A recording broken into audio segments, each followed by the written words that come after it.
ನಮಸ್ತೆ. ಇಂದಿನ ಚರ್ಚಾ ವಿಷಯ ಮಾನವ ಹಕ್ಕುಗಳು.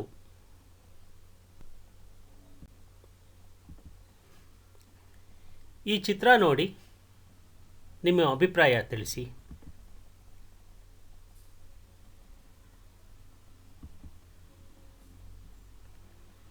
ಇವೆರಡೂ ಚಿತ್ರಗಳನ್ನು ನೋಡಿದ ಮೇಲೆ ನಿಮಗೊಂದು ಅಭಿಪ್ರಾಯ ಮೂಡಿರಲೇಬೇಕಲ್ಲವೇ? ಯಾವುದಿರಬಹುದು? ಇದು ಮಕ್ಕಳು ದುಡಿಯುತ್ತಿರುವುದನ್ನು ಸೂಚಿಸುವ ಚಿತ್ರ.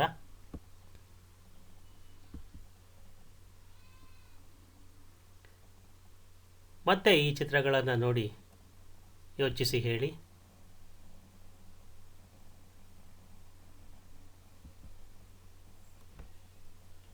ಇವೆರಡೂ ಚಿತ್ರಗಳು ಏನಿರಬಹುದು? ತಮ್ಮ ಅಗತ್ಯಗಳನ್ನು ಈಡೇರಿಸಿಕೊಳ್ಳಲು ಪ್ರತಿಭಟಿಸುತ್ತಿರುವ ಗುಂಪುಗಳು.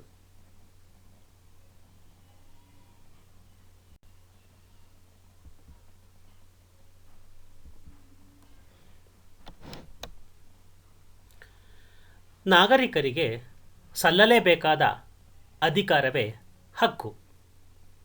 ಪ್ರತಿಯೊಬ್ಬ ಮಾನವ ಸಮುದಾಯಕ್ಕೂ ತನ್ನದೇ ಆದ ಬದುಕುವ ಅವಕಾಶಗಳು ಇರಲೇಬೇಕಾದುದು ಅಗತ್ಯ. ಇವುಗಳೇ ಹಕ್ಕುಗಳು. ಇಂದು ನಾವು ಹಕ್ಕುಗಳ ಬಗ್ಗೆ ಚರ್ಚೆ ಮಾಡೋಣ.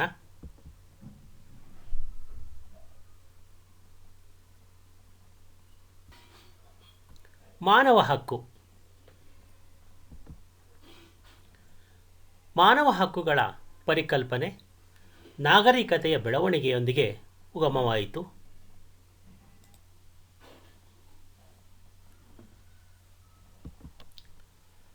ಇದು ಮಾನವನ ಅಭಿವೃದ್ಧಿ ಮತ್ತು ಶಾಂತಿ ಹಾಗೂ ಸಹಬಾಳ್ವೆಯ ಜೀವನ ನಿರ್ವಹಣೆ ಅಗತ್ಯವಾಗಿದೆ. ಹಕ್ಕುಗಳು ಪ್ರಜಾಪ್ರಭುತ್ವ ರಾಷ್ಟ್ರದ ಆಧಾರ ಸ್ತಂಭಗಳಾಗಿರುತ್ತವೆ. ಶ್ರೇಷ್ಠ ರಾಜಕೀಯ ಚಿಂತಕರಾದ ಎಚ್.ಜೆ. ಲಾಸ್ಕಿ ಅವರು ಒಂದು ರಾಷ್ಟ್ರವನ್ನು ಅಲ್ಲಿನ ಮಾನವ ಹಕ್ಕುಗಳ ಮೂಲಕ ಗುರುತಿಸಬೇಕೆಂದು ತಿಳಿಸಿದ್ದಾರೆ. ಮಾನವ ಹಕ್ಕುಗಳಿಂದ ಪ್ರತಿಯೊಬ್ಬರೂ ಉತ್ತಮ ಜೀವನ ನಡೆಸಲು ಸಾಧ್ಯವಾಗುತ್ತದೆ.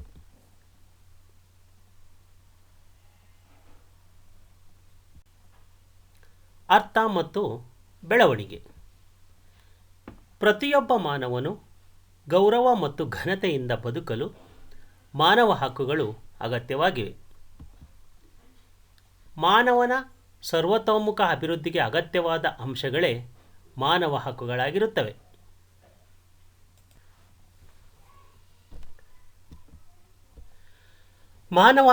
ಮಾನವನ ಹಕ್ಕುಗಳ ಮೂಲವನ್ನು ಪ್ರಾಚೀನ ಗ್ರೀಕ್ ಮತ್ತು ರೋಮನ್ ನಗರ ರಾಜ್ಯಗಳಾದ ಅಥೆನ್ಸ್ ಮತ್ತು ಸ್ಪಾರ್ಟಾಗಳಲ್ಲಿ ಗುರುತಿಸಲಾಗುತ್ತದೆ.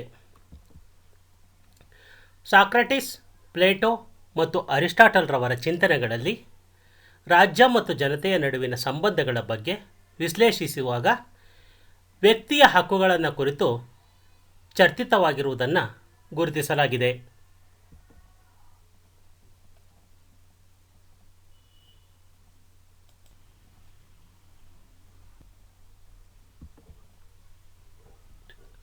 ಮ್ಯಾಗ್ನಾ ಕಾರ್ಟ ಅಥವಾ ಮಹಾಸನ್ನದು ಇಂಗ್ಲಿಷ್ ಸಾಂವಿಧಾನಿಕ ಐತಿಹಾಸಿಕ ಮಹತ್ವಪೂರ್ಣವಾದ ಸನ್ನದು ಆಗಿದೆ. ಸಾಮಾನ್ಯ ಶಕ 1215ರಲ್ಲಿ ಇಂಗ್ಲೆಂಡಿನ ರಾಜ ಜಾನ್ನು ಅನೇಕ ಪ್ರಾಚೀನ ನಿಯಮಗಳನ್ನು ಮತ್ತು ಸಂಪ್ರದಾಯಗಳನ್ನು ಉಲ್ಲಂಘಿಸಿದನು. ಇದರಿಂದಾಗಿ ಪ್ರಜೆಗಳು ತಮ್ಮ ಹಕ್ಕುಗಳನ್ನು ನೀಡುವಂತೆ ಹೋರಾಟ ಮಾಡಿದರು. ಇದರ ಪರಿಣಾಮವಾಗಿ ರಾಜನು ಮ್ಯಾಗ್ನಾ ಕಾರ್ಟ್ಗೆ ಸಹಿ ಮಾಡಿದನು. ಎಲ್ಲ ಪ್ರಜೆಗಳು ಸ್ವಂತ ಹಾಗೂ ಪಿತ್ರಾರ್ಜಿತ ಆಸ್ತಿ ಹೊಂದುವ ಹಕ್ಕನ್ನು ಪಡೆದುಕೊಂಡರು. ಮ್ಯಾಗ್ನಾ ಕಾರ್ಟ್ ಆಧುನಿಕ ಪ್ರಜಾಪ್ರಭುತ್ವ ಬೆಳವಣಿಗೆಯಲ್ಲಿ ಒಂದು ಮಹತ್ವದ ಕಾನೂನಾತ್ಮಕ ದಾಖಲೆಯಾಗಿದೆ.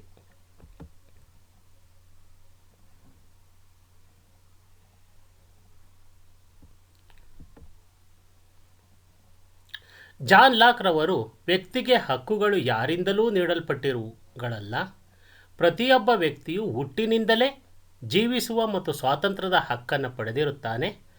ಇದರಿಂದಾಗಿ ವ್ಯಕ್ತಿಯ ಹಕ್ಕುಗಳಿಗೆ ಪ್ರಾಮುಖ್ಯತೆ ಹೆಚ್ಚಾಯಿತು ಎನ್ನುತ್ತಾರೆ. ವಿಶ್ವದ ಜನರಾದ ನಾವುಗಳು ವಿನಾಶಕಾರಿ ಯುದ್ಧಗಳಿಂದ ನಮ್ಮ ಮುಂದಿನ ಮನುಕುಲದ ಪೀಳಿಗೆಯನ್ನು ಉಳಿಸುವುದಕ್ಕಾಗಿ ನಿಶ್ಚಯಿಸಿದ್ದೇವೆ. ಯುದ್ಧವು ನಮ್ಮ ಜೀವಿತಾವಧಿಯಲ್ಲಿ 2 ಬಾರಿ ದುಃಖಕ್ಕೆ ಎಳೆದಿದೆ. ವಿಶ್ವಸಂಸ್ಥೆ 1948 ಡಿಸೆಂಬರ್ 10ರಂದು ಪ್ರತಿಯೊಂದು ರಾಷ್ಟ್ರಗಳು ಕಡ್ಡಾಯವಾಗಿ ಎಲ್ಲ ರೀತಿಯ ಮಾನವ ಹಕ್ಕುಗಳನ್ನು ಸಂರಕ್ಷಿಸಬೇಕು ಎಂದು ವಿಶ್ವಸಂಸ್ಥೆಯು ಸ್ಪಷ್ಟಪಡಿಸಿದೆ.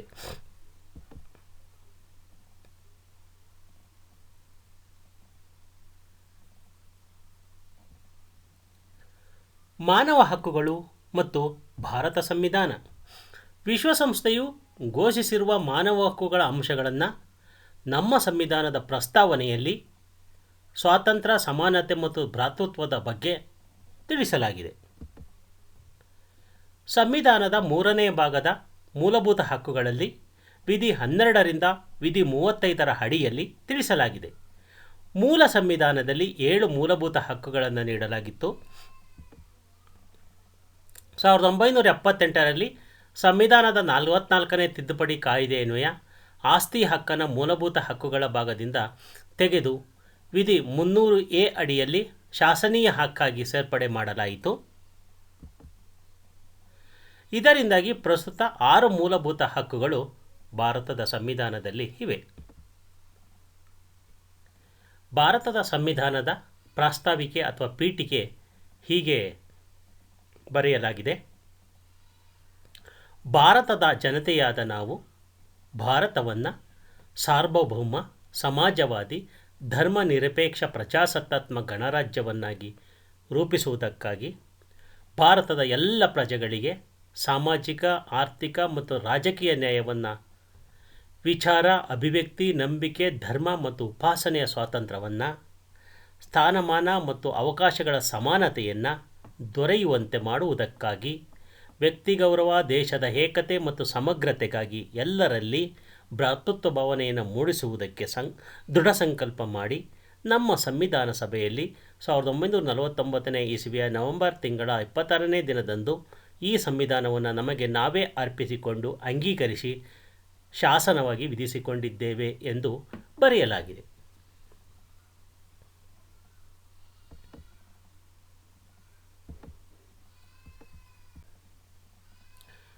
ಮೂಲಭೂತ ಹಕ್ಕುಗಳು.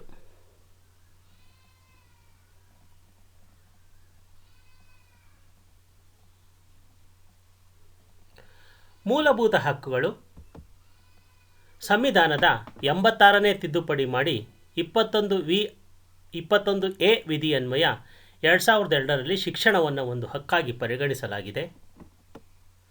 ಅದರನ್ವಯ 6ರಿಂದ 14 ವರ್ಷ ವಯಸ್ಸಿನ ಎಲ್ಲ ಮಕ್ಕಳಿಗೂ ರಾಜ್ಯವೇ ಉಚಿತ ಮತ್ತು ಕಡ್ಡಾಯ ಶಿಕ್ಷಣ ನೀಡಬೇಕಾಗಿದೆ. ಮೂಲಭೂತ ಹಕ್ಕುಗಳಲ್ಲಿ ಸ್ವಾತಂತ್ರ್ಯದ ಹಕ್ಕು ವಿಧಿ 19ರಿಂದ 22, ಶೋಷಣೆಯ ವಿರುದ್ಧದ ಹಕ್ಕು 23ರಿಂದ 24ನೇ ವಿಧಿ, ಧಾರ್ಮಿಕ ಸ್ವಾತಂತ್ರ್ಯದ ಹಕ್ಕು 25ರಿಂದ 28ನೇ ವಿಧಿ, ಸಾಂಸ್ಕೃತಿಕ ಮತ್ತು ಶೈಕ್ಷಣಿಕ ಹಕ್ಕು 29ರಿಂದ 30ನೇ ವಿಧಿ, ಸಂವಿಧಾನಾತ್ಮಕ ಪರಿಹಾರದ ಹಕ್ಕು 32ನೇ ವಿಧಿ, ಸಮಾನತೆಯ ಹಕ್ಕು ಸಂವಿಧಾನದ 14ರಿಂದ 18ನೇ ವಿಧಿಗಳು. ಇವು ನಮ್ಮ ಭಾರತ ಸಂವಿಧಾನವು ನಮಗೆ ನೀಡಿರುವ ಮೂಲಭೂತ ಹಕ್ಕುಗಳು.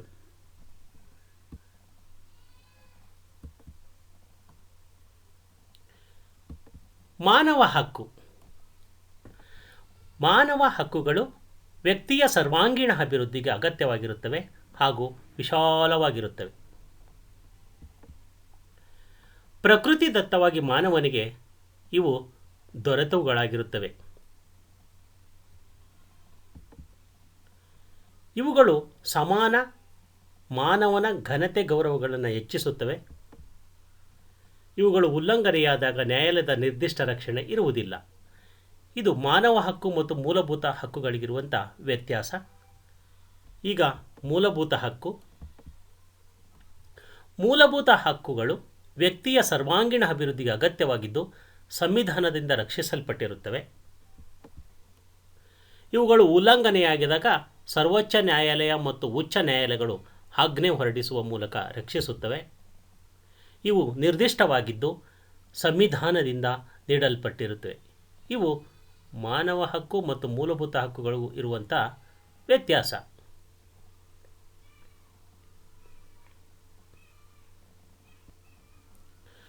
ಮಾನವ ಹಕ್ಕುಗಳ ರಕ್ಷಣೆಯ ಸಂಸ್ಥೆಗಳು. ಮಾನವ ಹಕ್ಕುಗಳ ರಕ್ಷಣೆಗೆ ಸಂಬಂಧಿಸಿದಂತೆ 1966ರಲ್ಲಿ ವಿಶ್ವಸಂಸ್ಥೆಯು ಸದಸ್ಯ ರಾಷ್ಟ್ರಗಳೊಂದಿಗೆ ಸಭೆಯನ್ನು ನಡೆಸಿ ಪ್ರತಿಯೊಂದು ರಾಷ್ಟ್ರಗಳು ಮಾನವ ಹಕ್ಕುಗಳ ರಕ್ಷಣೆಗೆ ಬದ್ಧವಾಗಿರಬೇಕೆಂದು ನಿರ್ದೇಶಿಸಿದೆ. ಮಾನವ ಹಕ್ಕುಗಳ ಸಂರಕ್ಷಣೆಗಾಗಿ ಅಂತಾರಾಷ್ಟ್ರೀಯ ಮಟ್ಟದಲ್ಲಿ ಅಂತಾರಾಷ್ಟ್ರೀಯ ಮಾನವ ಹಕ್ಕು ಆಯೋಗವನ್ನು ರಚಿಸಲಾಗಿದೆ. ಇದಕ್ಕೆ ಪೂರಕವಾಗಿ ರಾಷ್ಟ್ರ ಮಟ್ಟದಲ್ಲಿ ರಾಷ್ಟ್ರೀಯ ಮಾನವ ಹಕ್ಕುಗಳ ಆಯೋಗ, ರಾಜ್ಯ ಮಟ್ಟದಲ್ಲಿ ರಾಜ್ಯ ಮಾನವ ಹಕ್ಕುಗಳ ಆಯೋಗವನ್ನು ಸ್ಥಾಪಿಸಲಾಗಿದೆ.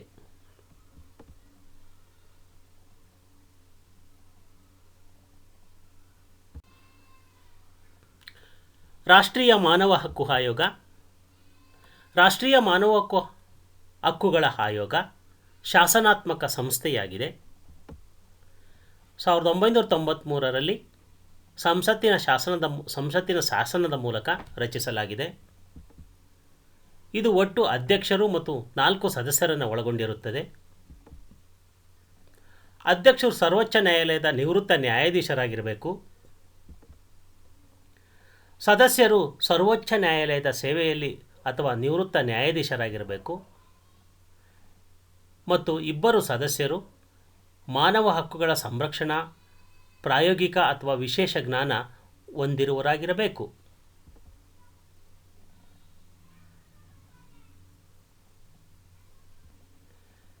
ರಾಜ್ಯ ಮಾನವ ಹಕ್ಕುಗಳ ಆಯೋಗ. ಮಾನವ ಹಕ್ಕುಗಳ ಕಾಯ್ದೆ 1993ರ ಅನ್ವಯ ರಾಜ್ಯಗಳಲ್ಲಿ ರಾಜ್ಯ ಮಾನವ ಹಕ್ಕು ಆಯೋಗವನ್ನು ರಚಿಸಲಾಗುತ್ತದೆ. ಇದು ಮಾನವ ಹಕ್ಕುಗಳ ಉಲ್ಲಂಘನೆಯ ವಿಚಾರವನ್ನು ಮಾಡುತ್ತದೆ. ಈ ಆಯೋಗವು ಒಬ್ಬ ಅಧ್ಯಕ್ಷರು ಮತ್ತು 2 ಸದಸ್ಯರನ್ನು ಒಳಗೊಂಡಿರುತ್ತದೆ. ಅಧ್ಯಕ್ಷರು ಉಚ್ಚ ನ್ಯಾಯಾಲಯದ ನಿವೃತ್ತ ಮುಖ್ಯ ನ್ಯಾಯಾಧೀಶರಾಗಿರಬೇಕು. ಸದಸ್ಯರು ಉಚ್ಚ ನ್ಯಾಯಾಲಯದ ಸೇವೆಯಲ್ಲಿರುವ ಅಥವಾ ನಿವೃತ್ತ ನ್ಯಾಯಾಧೀಶರಾಗಿರಬೇಕು. ಜಿಲ್ಲಾ ನ್ಯಾಯಾಲಯದಲ್ಲಿ ಕನಿಷ್ಠ 7 ವರ್ಷಗಳು ನ್ಯಾಯಾಧೀಶರಾಗಿ ಸೇವೆ ಸಲ್ಲಿಸಿರಬೇಕು. ಇವರನ್ನು ರಾಜ್ಯಪಾಲರು ನೇಮಕ ಮಾಡುತ್ತಾರೆ.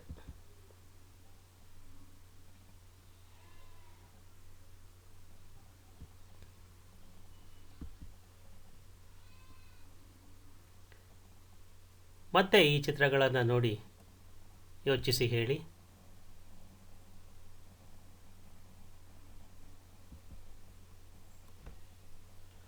ಇವೆರಡೂ ಚಿತ್ರಗಳು ಏನಿರಬಹುದು? ತಮ್ಮ ಅಗತ್ಯಗಳನ್ನು ಈಡೇರಿಸಿಕೊಳ್ಳಲು ಪ್ರತಿಭಟಿಸುತ್ತಿರುವ ಗುಂಪುಗಳು.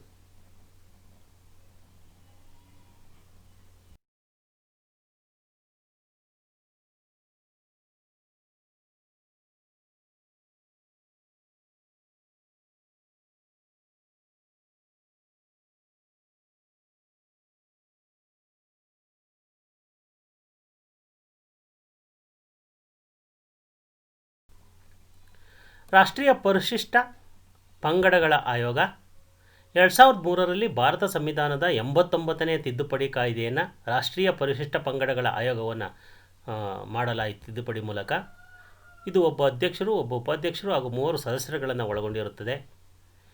ಇವರುಗಳನ್ನು ರಾಷ್ಟ್ರಾಧ್ಯಕ್ಷರು ನೇಮಕ ಮಾಡುತ್ತಾರೆ. ಈ ಆಯೋಗವು ಪರಿಶಿಷ್ಟ ಜಾತಿ ಆಯೋಗದಂತೆ ಕಾರ್ಯನಿರ್ವಹಿಸುತ್ತದೆ. ಹಿಂದುಳಿದ ವರ್ಗಗಳ ರಾಷ್ಟ್ರೀಯ ಆಯೋಗ 1993ರಲ್ಲಿ ಈ ಆಯೋಗವನ್ನು ಸ್ಥಾಪಿಸಲಾಯಿತು.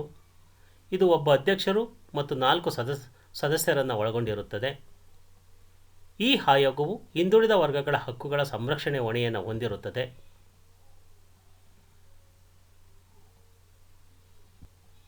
ರಾಷ್ಟ್ರೀಯ ಅಲ್ಪಸಂಖ್ಯಾತರ ಆಯೋಗ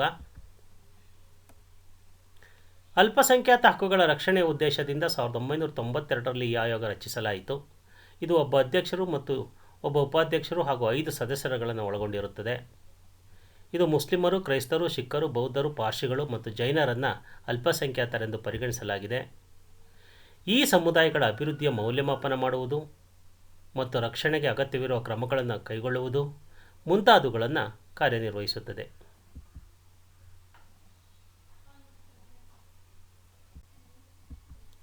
ರಾಷ್ಟ್ರೀಯ ಮಹಿಳಾ ಆಯೋಗ ಮಹಿಳೆಯರ ಹಕ್ಕುಗಳನ್ನು ಸಂರಕ್ಷಿಸುವ ಉದ್ದೇಶದಿಂದ 1990ರಲ್ಲಿ ರಾಷ್ಟ್ರೀಯ ಮಹಿಳಾ ಆಯೋಗ ಕಾಯ್ದೆಯನ್ನು ರಚಿಸಲಾಯಿತು. ಇದು ಒಬ್ಬ ಅಧ್ಯಕ್ಷರು 5 ಸದಸ್ಯರುಗಳನ್ನು ಹೊಂದಿರುತ್ತದೆ. ಸಂವಿಧಾನಬದ್ಧವಾಗಿ ಮಹಿಳೆಯರಿಗೆ ನೀಡಿರುವ ಕಾನೂನಿನ ರಕ್ಷಣೋಪಾಯಗಳ ಕುರಿತು ಮಹಿಳೆಯರನ್ನು ಜಾಗೃತಿಗೊಳಿಸುವುದು, ಮಹಿಳೆಯರ ಸಾಮಾಜಿಕ, ಆರ್ಥಿಕ, ಶೈಕ್ಷಣಿಕ ಮತ್ತು ಆರೋಗ್ಯ ಸ್ಥಾನಮಾನಗಳನ್ನು ಪರಿಶೀಲಿಸುವ ಕಾರ್ಯವನ್ನು ಇದು ನಿರ್ವಹಿಸುತ್ತದೆ.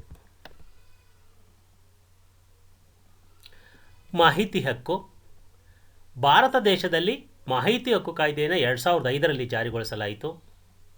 ಸಾರ್ವಜನಿಕ ಜೀವನದಲ್ಲಿ ಭ್ರಷ್ಟಾಚಾರ ನಿರ್ಮೂಲನೆ, ಆಡಳಿತದಲ್ಲಿ ಪಾರದರ್ಶಕತೆ ತರುವುದು ಹಾಗೂ ಸರ್ಕಾರವನ್ನು ಪ್ರಜೆಗಳಿಗೆ ಜವಾಬ್ದಾರಿಯುತವಾಗಿರುವಂತೆ ಮಾಡುವುದು ಇದರ ಉದ್ದೇಶ.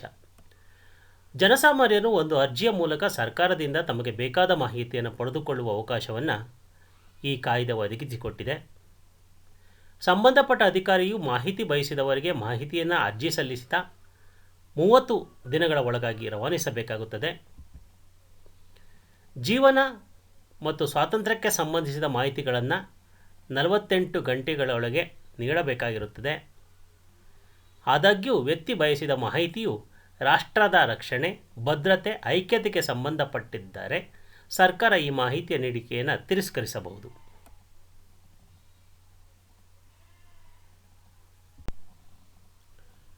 ಮುಖ್ಯಾಂಶಗಳು: